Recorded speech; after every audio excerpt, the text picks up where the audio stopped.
ఎంఎస్టీవీకి స్వాగతం. రెండు తెలుగు రాష్ట్రాల ప్రజలకు నమస్కారాలు. Welcome to MS media.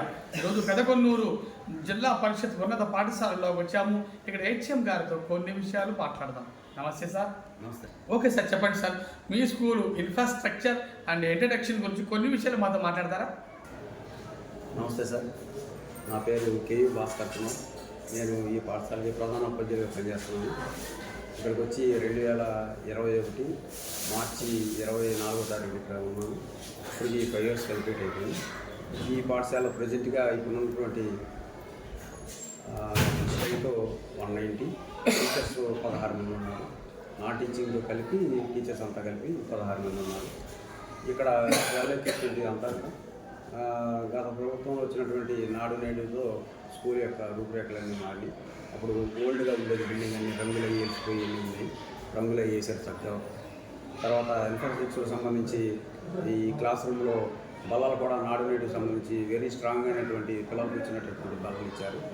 చాలా ఇన్ఫ్రాస్ట్రక్చర్ బాగుంది.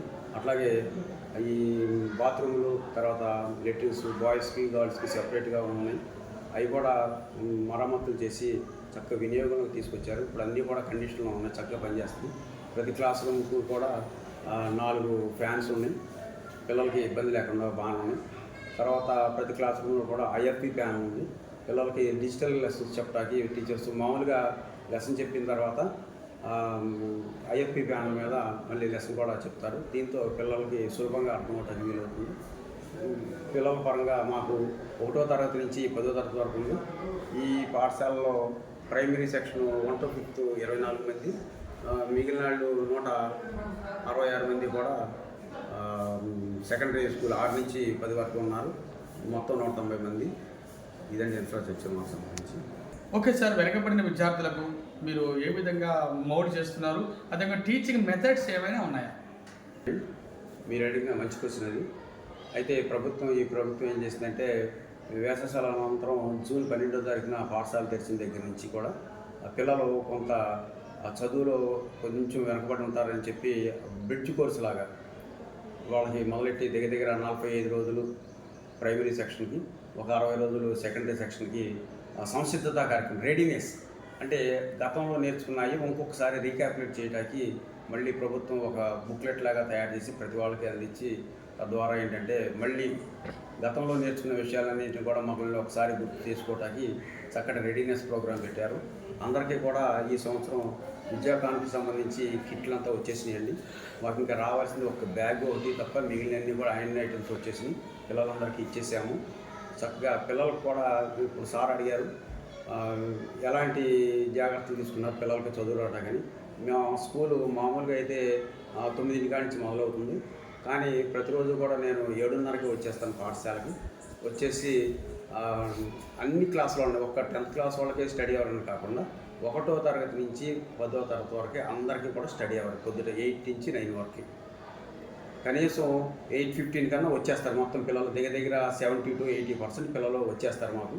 వచ్చేసిన తర్వాత దీనికి ఒక టైం టేబుల్, ఏదో ఒక సబ్జెక్ట్ చదవండి అనే కాకుండా దీనికి ఒక ప్రణాళికగా వేసుకుని సోమవారం నాడు తెలుగు, మంగళవారం నాడు హిందీ, బుధవారం నాడు ఇంగ్లీషు అట్లా పెట్టుకున్నాము. ఇవాళ గురువారం కాబట్టి మొత్తం స్కూల్ అంతా కూడా పొద్దున పూట అంతా కూడా లెక్కలే చూశారండి, లెక్కలు చూస్తారు. అట్లాగే సాయంత్రం పూట కూడా 10th క్లాస్ వాళ్ళకి స్టడీ అవర్స్ పెడుతున్నాము. 10th క్లాస్ వాళ్ళకి ఈ మధ్య ప్రభుత్వం వాళ్ళు ఏం చేశారంటే 150 రోజుల సంసిద్ధత కార్యక్రమం ప్రకటించారు. దాని ప్రకారంగా ఈవినింగ్ టైము 4 to 5 క్లాసెస్ జరుగుతుంది.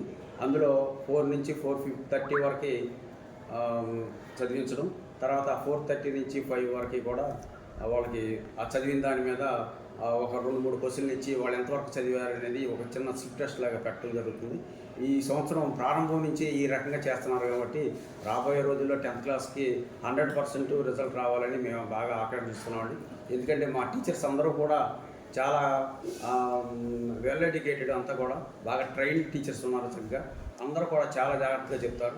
పిల్లలు కాకపోతే మళ్ళీ ఇంకొకసారి చక్కగా చెప్పే టీచర్స్ ఉన్నారు. ఎవరో కూడా విసుకుని నేను చెప్పను వెళ్ళిపోతాం అనే ధ్యాస లేదు. అందరూ కూడా చక్కగా పిల్లడికి వచ్చేటట్టుగా చూస్తున్నారు. పోయిన విద్యా సంవత్సరంలో మీ యొక్క స్కూల్కి పాస్ పర్సంటేజ్ ఏ విధంగా? పోయిన సంవత్సరం మా పాఠశాల 10th క్లాస్ నుంచి 25 మంది పేరు అయ్యారు. అందులో ఫస్ట్ అటెంప్ట్ 21 మంది పాస్ అయ్యారు. అంటే పర్సంటేజ్ పరంగా చెప్పాలంటే 84%.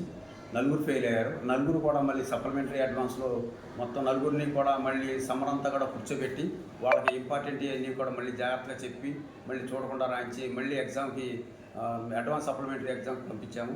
ఆ నలుగురు కూడా మొత్తం పాస్ అయ్యారు.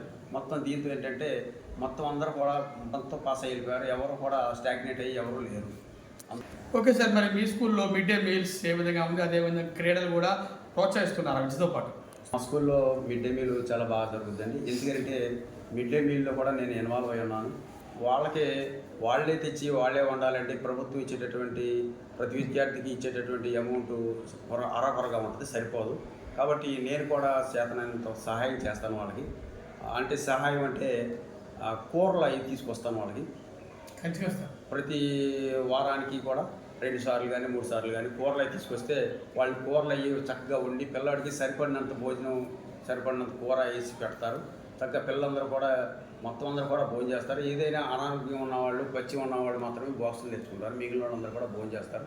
ఇంకా రెండో విషయం, క్రీడలకు సంబంధించి మాకు పీడీ గారు ఉన్నారు. ఆ పీడీ గారు చక్కగా స్కూల్ అయిపోయిన తర్వాత కూడా పిల్లలతో కూడా గేమ్స్ అవి ఆడిస్తూ ఉంటారు. చక్కగా ఎక్కడ జరిగిన టోర్నమెంట్స్కి తీసుకెళ్ళి వాళ్ళని పార్టిసిపేట్ చేపిస్తూ ఉంటారు. చాలా బాగుంది. ఓకే సార్, ప్రభుత్వం ద్వారా పిల్లలకు ఎటువంటి సౌకర్యాలు చదువుకోవడానికి కల్పిస్తున్నారు ప్రభుత్వం? చదువుకోవడానికి పిల్లలకి ప్రభుత్వం చాలా ప్రోత్సాహకరిస్తున్నది. ముందుగా తల్లికి వందనం ఇస్తున్నారు. అది నిన్నటి రోజు నుంచి, నిన్న 22వ తారీఖు నుంచి పట్టడం మొదలైంది. అయితే పిల్లాడికి వాళ్ళ యొక్క చదువు నిమిత్తం ఆ యొక్క పేరెంట్ మీద ఎటువంటి భారం పడకుండా పిల్లాడికి తల్లికి వందనం ఇస్తున్నారు. తర్వాత సర్వేపల్లి రాధాకృష్ణ విద్యార్థి మిత్ర అని చెప్పి కిట్ కూడా ఇస్తున్నారు. ఆ కిట్లో అన్ని రకాలైనటువంటి వస్తువులు ఇస్తున్నారు. ఎట్లాగంటే నోట్ బుక్స్ ఇస్తున్నారు, టెక్స్ట్ బుక్స్ ఇస్తున్నారు, తర్వాత యూనిఫామ్ ఇస్తున్నారు, బెల్ట్లు, షూలు, సాక్స్లు, తర్వాత బ్యాగు, మొత్తం అన్ని కిట్లు మొత్తం అన్నీ ఇస్తున్నారు. తండ్రి మీద తల్లి మీద ఎటువంటి ఆర్థిక భారం పడకుండా, పైగా వాళ్ళు ఇంకా అభివృద్ధి చెందాలని చెప్పి ఆ పిల్లలకి ప్రతి వాళ్ళకి 15,000 రూపాయలు చొప్పున ఇస్తూ అందులో 2,000 రూపాయలని మళ్ళీ టీఎంఎఫ్ అంటే టాయిలెట్ మెయింటెనెన్స్ ఫండ్ కింద 2,000 రూపాయలు కట్ చేసి 13,000 రూపాయలు ఆ పేరెంట్కి ఇవ్వడం జరుగుతుంది. ఆ తల్లికి వందనం సంబంధించి మొత్తం అందరికి కూడా మనకి అమౌంట్ అందరికి పడింది. చక్కగా బాగానే ఉంది అందరికి. మీకు తల్లికి వందనం నిన్న పండియా? నిన్న పండి, చాలా మందికి నిన్న పండి. ఎంతమంది పండి?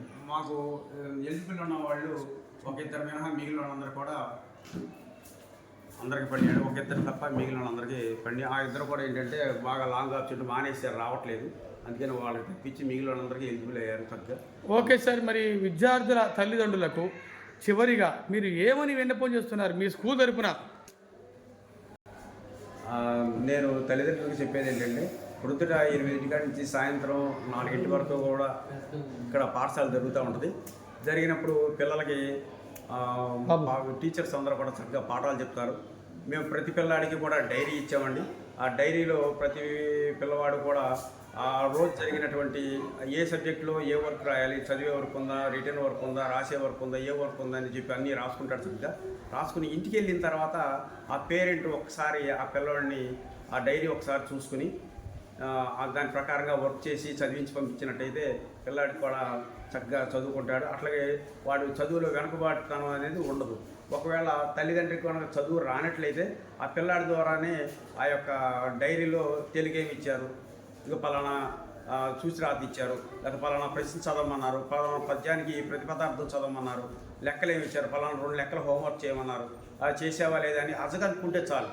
పేరెంట్ ప్రతిరోజు కూడా బిడ్డని దగ్గర కూర్చోబెట్టుకుని ఇవాళ పాఠశాలలో ఏం జరిగింది, తెలుగు ఏం చెప్పారు, ఇంగ్లీష్ ఏం చెప్పారు, ఏ సబ్జెక్ట్ ఏం జరిగింది అనేది ఒకసారి కనుక్కొని శుభ్రంగా ఆ పిల్లాడితో ఆ ఇచ్చినటువంటి వర్క్ అంతా చేసి పంపించేస్తే పిల్లాడు కూడా చక్కగా విద్యను అభివృద్ధి చెందుతాడు. బడిలో పెట్టేటటువంటి పరీక్షలన్నీ కూడా చక్కగా రాయగలుగుతాడు. తద్వారా ఏంటంటే విద్యను వెనుకబడతనం లేకుండా ఉంటుంది. 8 నుంచే మేము స్టడీ అవర్ పేరుతో పెట్టుకుని పిల్లాడికి వర్క్ అంతా కూడా చదవాల్సినవన్నీ కూడా చదివిస్తున్నాం. కాబట్టి పేరెంట్ కూడా మాకు సహాయం చేస్తే ఆ పిల్లాడి అభివృద్ధిలోకి వెళ్ళడానికి చాలా అవకాశం ఉంటుందని మేము భావిస్తున్నాం. ఇప్పటి వరకు పెదకొన్నూరు జిల్లా పరిషత్ ఉన్నత పాఠశాల హెచ్ఎం గారు చాలా చక్కగా మాట్లాడారు. ఎందుకంటే మంచి క్రమశిక్షణ, ఈ స్కూల్ ఎంత స్థాయికి 84 పాస్ పర్సెంటేజ్ వచ్చిందంటే ఒక హెచ్ఎం గారి ఒక స్వయం కృషి, హార్డ్ వర్క్, ఆయన క్రమశిక్షణని మేము చాలా సంతోషిస్తున్నాం. ఎందుకంటే ఈ స్కూల్ మంచి స్థానంలో ఉంది. మరి ప్రైవేట్ స్కూల్స్కి పోటీగా మరి ఇంత స్థాయికి రావడం అనేది చాలా సంతోషకరమైన విషయం. మీ పిల్లలు కూడా ఇటువంటి గవర్నమెంట్ స్కూల్స్లో జాయిన్ చేయించమని, మీ పిల్లల భవిష్యత్తుని మార్చుకోమని హెచ్ఎం గారు చెబుతున్నారు. మేము కూడా మా ఛానల్ ద్వారా కూడా మిమ్మల్ని కూడా కోరుతున్నది ఏంటంటే మీరందరూ కూడా గవర్నమెంట్ స్కూల్ని ఎంకరేజ్మెంట్ చేసి మన స్కూల్, మన ఊరు, మన బడిని కాపాడుకోవాలని మేము కూడా కోరుకుంటున్నాం. Thank you sir, thank you very much. MS media, ప్రతి చోట ప్రజల మాట.